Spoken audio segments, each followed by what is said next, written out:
오늘 사순절 첫 번째 주일입니다.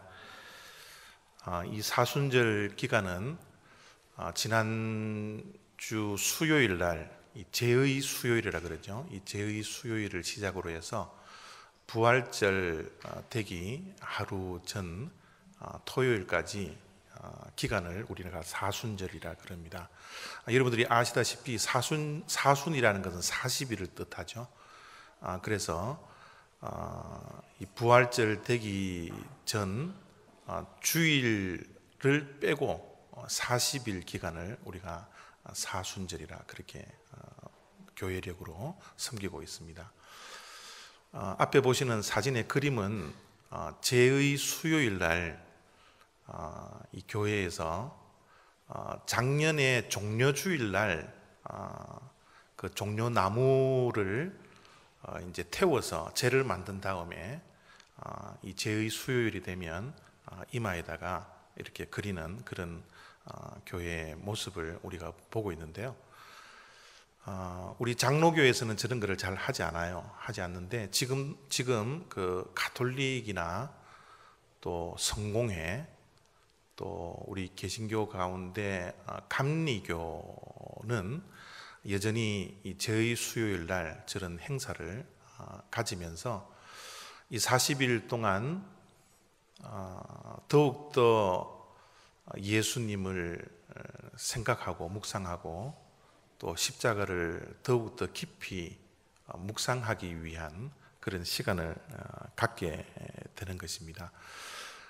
이 40일은 굉장히 기독교에서는 상징적인 숫자인데요.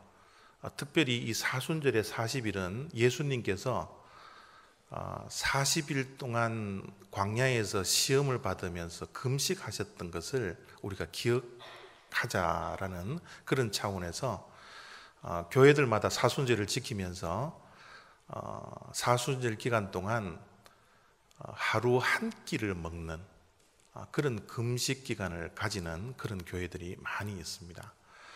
그래서 이 사순절 기간에는 어쨌든 예수 그리스도의 십자가를 묵상하고 또 십자가의 고난을 묵상하고 예수님께 좀 더 가까이 가는 그런 시간을 마련하자라는 그런 교회의 절기입니다. 이 사순절 기간을 맞이하면서 우리 교회는 한 가지 주제를 좀 정해서 우리가 사순절을 좀 보냈으면 좋겠습니다. 우리가 읽었던 이 본문 말씀 가운데 2절을 보면 믿음의 주요 또 온전하게 하시는 이인 예수를 바라보자 라는 그런 말씀이 있는데 이번 사순절 기간은 우리가 예수님을 좀 바라보는 우리의 시선을 예수님에게 좀 고정시키는 그런 시간을 가졌으면 좋겠어요. 그래서 이 시간 우리 예수를 바라보자라는 이 주제를 우리 한번 크게 한번 외쳐보시면서 사순절 끝날 때까지 우리의 삶이 계속 예수님을 바라볼 수 있는 그런 시간이 되었으면 좋겠습니다. 그래서 제가 예수를 바라보자 그러면 여러분들이 크게 한번 외쳐주시기를 부탁드립니다. 예수를 바라보자. 예수를 바라보자. 예수를 바라보자. 예수님을 바라볼 수 있는 그런 사순절 기간이 되시기를 부탁드립니다. 여러분, 예수님을 바라본다는 것이 얼마나 중요한지 몰라요. 우리 믿음이라는 것이 예수님을 바라보는 거거든요.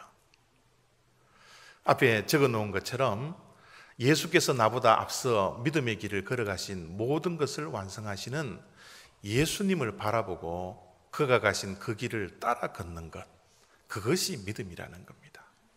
예수께서 걷고 계신 그 길이 어디인지, 지금 내가 그 길 위에 서 있는 것인지 내 자신을 살펴볼 수 있는 그것이 믿음 생활이라는 거예요.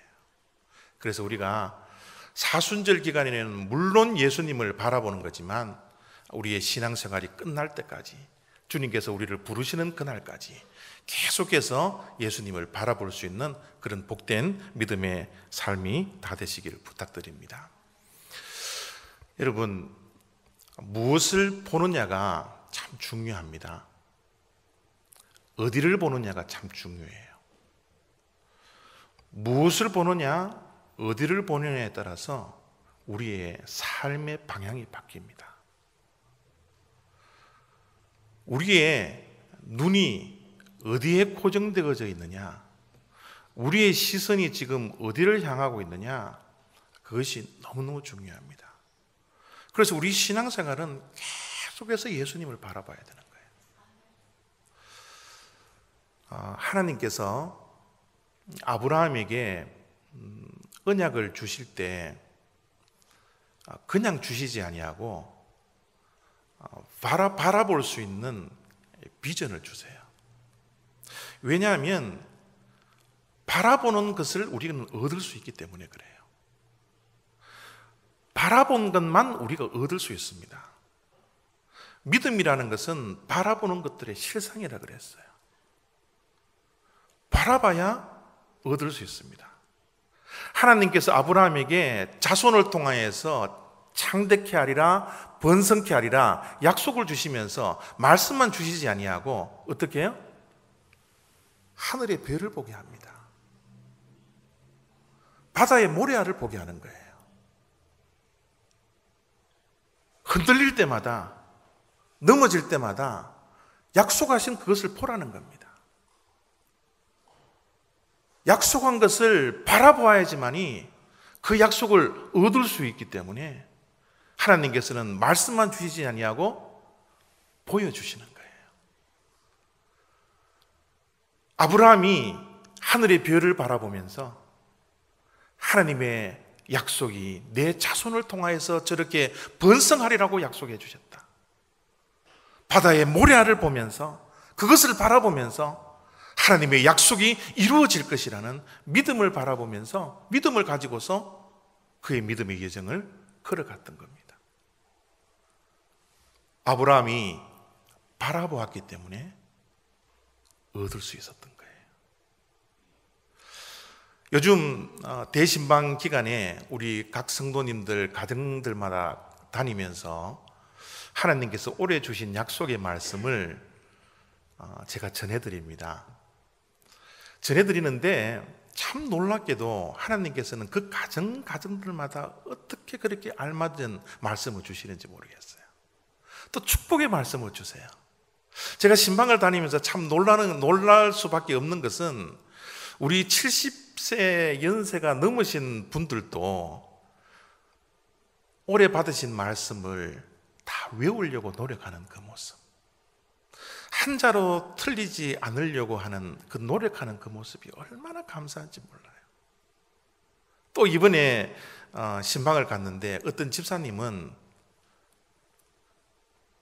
연세가 드셔서 자꾸 암송함이 잊어버리니까 받으신 말씀을 썼다고 그래요. 썼는데 30번, 40번, 50번 쓴 게 아니라 100번을 써서 그 적은 종이를 저에게 이렇게 보여주시더라고요. 얼마나 감사한지 몰라요. 하나님의 축복된 말씀, 이 약속의 말씀, 올해 우리의 가정이, 우리의 인생이 어떤 방향으로 가야 할지를 말씀을 붙들고 살아가는 우리 성도님의 모습을 바라보면서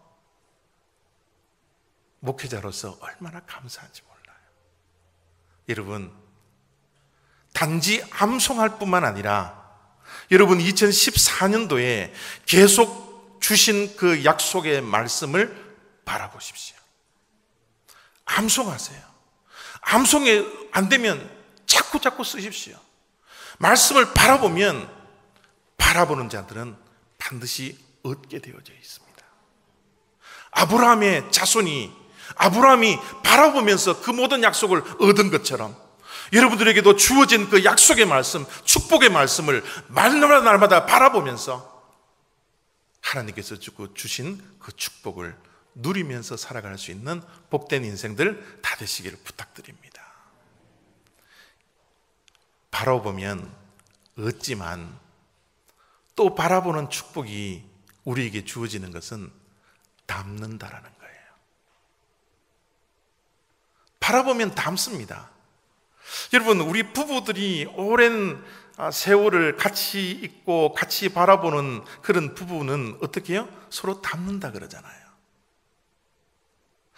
한 공간에서 같이 대화하고 같이 식사를 하고 잠자리에서도 같이 바라보면서 생활하니까 안 닮아질 수가 없는 거예요. 연세가 많으신 분들을 가만히 들여다보면요, 뒷모습도 닮아요. 뒷모습도 어느 날 모르게 닮아 있는 것을 우리가 눈으로 보지 않습니까? 왜요? 서로 바라보기 때문에 그래요. 여러분, 이 사순절 기간 우리가 예수님을 바라보면 예수님을 닮게 되는 겁니다. 예수님을 닮아가기를 바랍니다. 수십 년이 지나서 신앙생활을 수십 년 동안 해서 예수님을 바라보는 인생은 어느 날 예수님의 인격을 닮아가고 예수님의 성품을 닮아가고 예수님의 삶이 우리의 삶이 되고 예수님의 마음이 우리의 마음이 되고 예수님의 생각이 우리의 생각이 되고 예수님이 걸어갔던 그 발걸음이 우리의 발걸음이 되는 예수님을 닮는 인생이 된다라는 거예요. 예수님을 바라보는 게 중요합니다. 누구를 바라보느냐가 얼마나 중요한지 몰라요.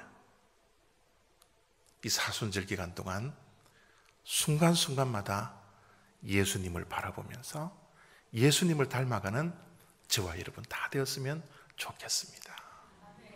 특별히 이번 사순절 기간은 예수님의 어떠한 모습을 닮아야 하는지, 예수님의 어떤 것을 우리가 닮아야 되는지, 예수님을 바라보면서 무엇을 우리가 닮아야 하는 것인지 오늘 말씀 1절, 2절, 3절 속에서 반복되어져 나오는 이 단어가 이 사순절 기간, 2014년도 사순절 기간 우리의 목표가 되어지기를 바랍니다. 1절, 2절, 3절을 들여다보면요, 반복되어지는 나오는가 인내라는 단어예요. 참는다라는 단어입니다. 1절을 제가 읽습니다. 인내로서 우리 앞에 당한 경주를 하며, 2절입니다. 그는 그 앞에 있는 기쁨을 위하여 십자가를 참으사 부끄러움을 기치 아니하시더니, 3절 자기에게 거역한 일을 참으신 일을 생각하라. 예수님의 삶을 가만히 들여다보면요, 예수님은 인내하는 분이었으며 예수님은 참으신 분이었습니다. 예수님은 끝까지 기다리시는 분이었어요. 우리가 이 사순절 기간 동안 예수님을 닮아야 하는데, 바라보면서 닮아야 하는데, 바로 예수님의 인내를 담는 사순절이 되어지기를 원하는 것입니다. 자주 말씀드리는 거지만 우리 신앙생활에 인내가 참으로 중요합니다. 기다리고 참는 것이 너무너무 소중합니다. 인내라는 것을 우리 신앙생활에서 신앙생활의 크기를 보면 어떻게 보면 전부라고 할 정도로 우리 신앙생활에 이 인내라는 것은 너무너무 소중합니다. 인내라는 것은 너무너무 힘들지만 너무너무 소중한 거예요. 참는다는 것은 너무너무 힘든 거지만 너무너무 소중한 거예요. 이 인내와 참는 것과 기다림을 예수님을 바라보면서 예수님께로부터 배워야 된다는 겁니다. 여러분, 히브리서 11장은 여러분들이 잘 알듯이 믿음장입니다. 믿음장이 끝나고 나서 12장 1절, 2절, 3절 속에 계속해서 반복해서 인내와 참는 것에 대한 말씀을 해주세요. 무슨 의미일까요? 믿음의 완성은 인내를 통해서 온다라는 거예요. 믿음의 삶은 인내하는 삶입니다. 믿음의 삶은 참는 거예요. 믿음의 삶은 기다리는 겁니다. 그런데 우리 인내를 흔들어 놓는 것이 조급한 마음이죠. 기다릴 수 없는 것이 조급한 마음 때문에 그렇거든요. 참을 수 없는 것이 조급함 때문에 그렇거든요. 우리의 조급함이 우리의 믿음을 얼마나 흔들어 놓는지 몰라요. 인내하지 못하고 믿음의 완성을 이루지 못하고 보는 것을 얻지 못하도록 우리를 흔들어 놓는 것이 바로 조급함 때문이라는 사실입니다. 아브라함이 하나님의 약속을 받고 10년을 기다렸습니다. 내 씨를 통하여, 사라와 내 씨를 통하여서 내 민족이 창대하게 되리라고, 내 자손이 번성하게 되리라고 하나님께서 약속하셨던 그 약속의 말씀을 10년 동안 기다렸는데 응답이 없어요. 아브라함에게 마음이 조급해졌습니다. 급기야 사라의 여종 하갈을 통하여서 아들을 놓잖아요. 그게 이스마엘이지 않습니까? 여러분, 조급함 때문에 나아지는 여러분 결과를 몇천 년이 지난 이 세상의 전쟁으로 그 고통을 우리가 겪고 있잖아요. 인내하지 못하고 기다리지 못하고 참지 못하는 그 조급함 때문에 그 결과가 어떠한 것인지 하나님의 말씀을 통해서 우리가 잘 알고 있잖아요. 요즘 우리가 사무엘상 말씀을 묵상하는데 사울을 보십시오. 사울의 몰락을 한번 보세요. 그가 어떻게 몰락했나요? 기다리지 못해서. 사무엘이 와서 하나님께 예배를 드려야 되는데 참지 못하고 조급해서, 그 조급함 때문에 사울 왕은 몰락하는 그 아픔을 겪었다라는 것을 우리가 말씀을 통해서 확인했잖아요. 우리들은 여러분 이 세상에서 살아가는 동안 인내하지 못하고 참지 못해서 겪는 고통들이 얼마나 많이 있습니까? 요즘은 이 세상이 자꾸 우리를 조급하게 하는 것 같아요. 여러분들은 혹시 경험하셨는지는 모르겠지만 저는 어렸을 때 이런 것들을 많이 경험했습니다. 속성반이라고 아세요? 속성반. 한국의 속성반, 그래서 학원에 뭐든지 빨리 가르쳐 준다고 광고 나는 것을 보고 저는 많이 그것을 기웃기웃거렸습니다. 기타를 배워준다고요? 속성반으로 2주 만에 배워준다고요? 그게 등록까지 했어요. 여러분, 악기가 2주 만에 완성이 될까요? 속성으로 가르쳐 준다고 제가 기타를 칠 수 있습니까? 토플 속성반, 영어 속성반, 산수 속성반, 얼마나 속성방에 많이 돌아다녔는지 모르겠어요. 이 세상은 조급함을 자꾸 부추겨 놓다 할지라도 우리는 인내하셔야 됩니다. 기다리셔야 돼요. 참아야 합니다. 그럴 때 하나님의 약속이 우리의 것이 된다는 사실을 기억하셔야 됩니다. 예수님의 인내를 보십시오. 예수님께서 지셨던 그 십자가의 고난 가운데 예수님께서 참고 기다렸던 저 모습을 한번 상상해 보십시오. 예수님도 기다릴 수 없을 만큼 고통과 고난과 어려움과 조롱과 매맞음이 얼마나 많았는지 몰라요. 그럼에도 불구하고 예수님은 포기하지 않았습니다. 예수님은 끝까지 인내하셨어요. 인내하다가 안 하다가, 하다가 안 하다가 아니라 예수님은 끝까지 인내하셨습니다. 조롱을 받는 그 순간에도, 뺨을 맞는 순간에도, 사람들이 자기 얼굴에 침을 뱉는 순간에도 예수님은 끝까지 인내하셨다라는 거예요. 십자가의 인내는 바로 디딤돌의 영성입니다. 십자가의 영성은 디딤돌의 영성이에요. 예수님을 밟아도 이웃이 살 수만 있다면 얼마든지 나를 밟고 지나가라고 주님은 자기의 몸을 내어드렸습니다. 내가 밟히는 그 고난이 있다 할지라도 우리가 살 수만 있다면 얼마든지 밟힐 수 있는 그분, 그분의 인내가 아니었더라면, 그분이 디딤돌이 되어주지 않았더라면 우리가 어찌 이 자리에 있을 수가 있겠습니까? 주님은 디딤돌이었습니다. 우리가 이 땅에 살아가는 동안 바로 디딤돌의 영성을 배우기를 원합니다.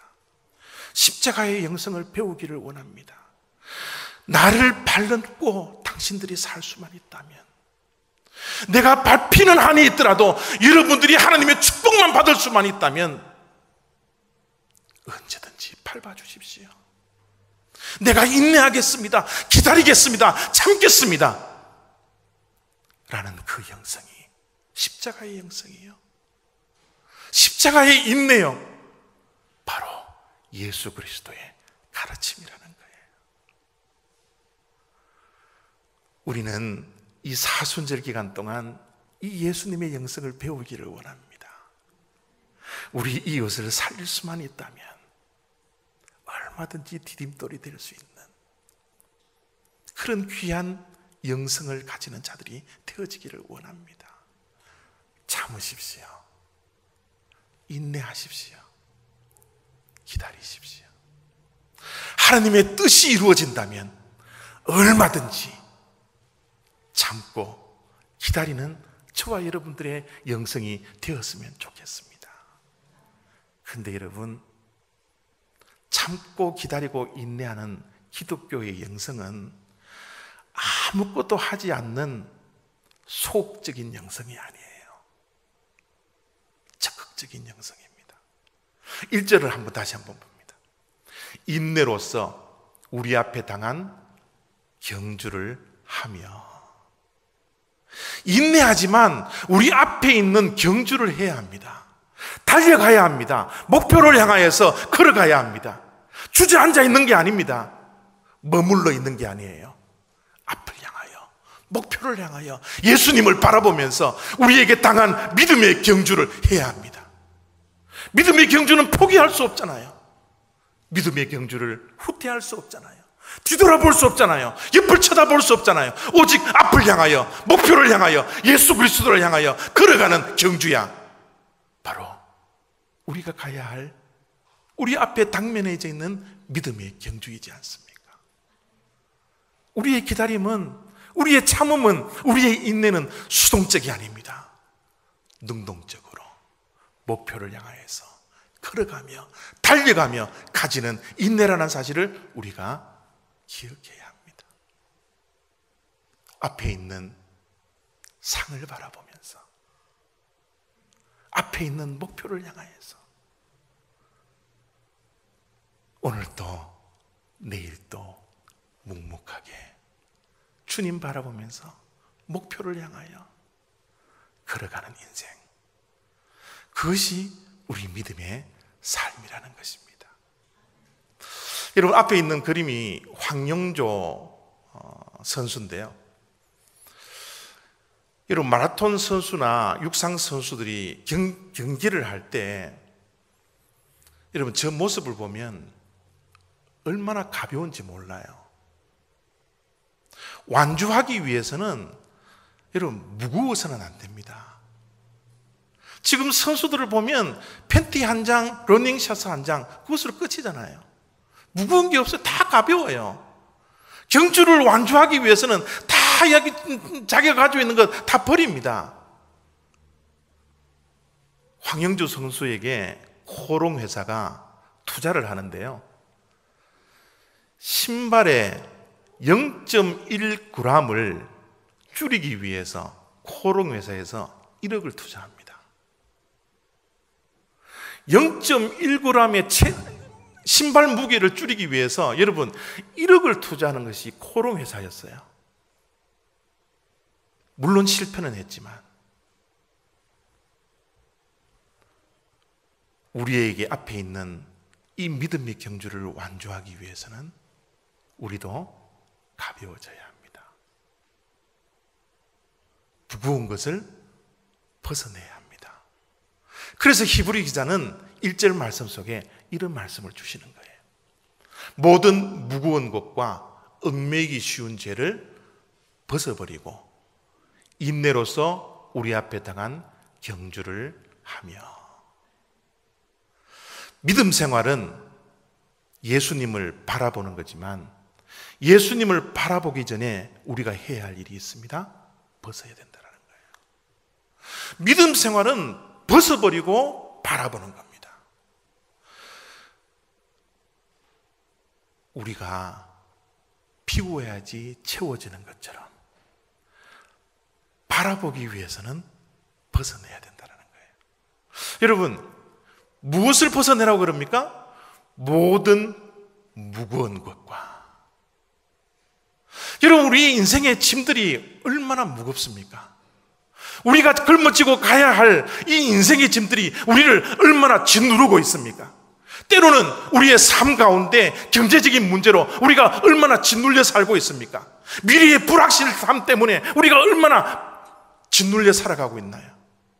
건강의 문제, 인간관계의 문제, 이 세상의 수많은 문제로 인하여서, 자녀의 문제로서, 부모와의 관계의 문제로서 얼마나 우리가 이 땅에 무거운 짐을 지고 하루하루를 살아가고 있나요? 이것을 벗어버리지 못한다면, 이것을 가볍게 하지 못한다면 우리가 어떻게 예수님만을 바라보면서 믿음의 경주를 완주할 수 있겠습니까?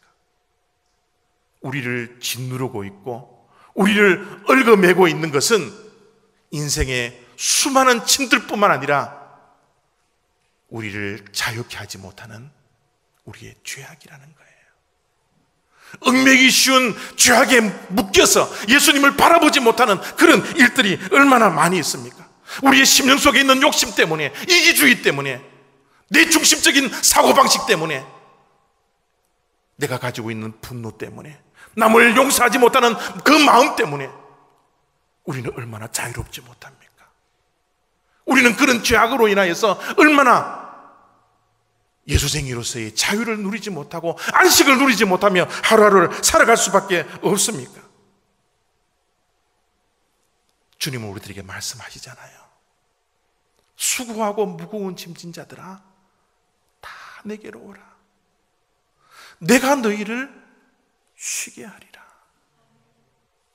주님의 초청입니다. 안식으로의 초청이에요.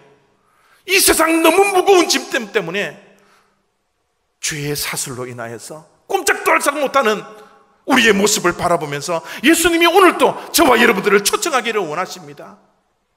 내게로 나오라고요. 내게로 나와서 나를 바라보라고요. 우리 사랑하는 성도 여러분, 어떤 인생의 무거운 짐들이 여러분을 짓누르고 있습니까? 이 무거운 짐들을 여러분 홀로 치려고 살아가지 말고 이 짐을 주님 앞에 내려놓으시기를 바랍니다. 주님 앞에 풀어놓기를 원합니다. 여러분의 아픈 마음과 여러분의 상처와 여러분의 분노와 여러분의 미움과 깨어진 관계를 주님 앞에 내려놓고 주님 앞에 도설하는 기도를 할 수 있는 저와 여러분들이 되었으면 좋겠습니다. 하나님 앞에 나와 부르짖는 자들이 되어지기를 원합니다. 주님께 부르짖고 주님 앞에서 눈물 흘리고 통곡하며 가슴을 치며 우리의 인생의 수많은 짐들을 주님 앞에 내려놓을 때 주님께서 약속하신 그 안식, 영원한 안식, 주님만이 주실 수 있는 그 안식을 누릴 수 있다는 사실을 믿음으로 받아들이시고 주님 앞에 나와 기도할 수 있는 저와 여러분 되었으면 좋겠습니다. 기도하는 장소가 있어서 얼마나 감사한지 모르겠어요. 기도할 때 무릎 꿇을 수 있는 장소가 있다는 것이 얼마나 감사한지 모르겠습니다. 내 마음이 울적하고 아플 때 주님의 성전에 나올 수 있는 이 예배당이, 이 기도의 초소가 있게 되어서 얼마나 감사한지 모르겠어요. 여러분 누리시기를 바랍니다. 하나님을 바라보시면서 여러분 홀로 인생의 모든 짐들을 짊어지지 마시고 주님 앞에 내려놓고 주님이 주시는 안식을 누릴 수 있는 저와 여러분들이 되었으면 좋겠습니다. 이 사순절 기간 하나님을 바라보시고 하나님께 나오시고 하나님의 주님의 인내를 배우시고 주님의 기다리심을 배워 예수님을 닮아가는 그런 귀한 영성을 가지는 저와 여러분 되었으면 좋겠습니다.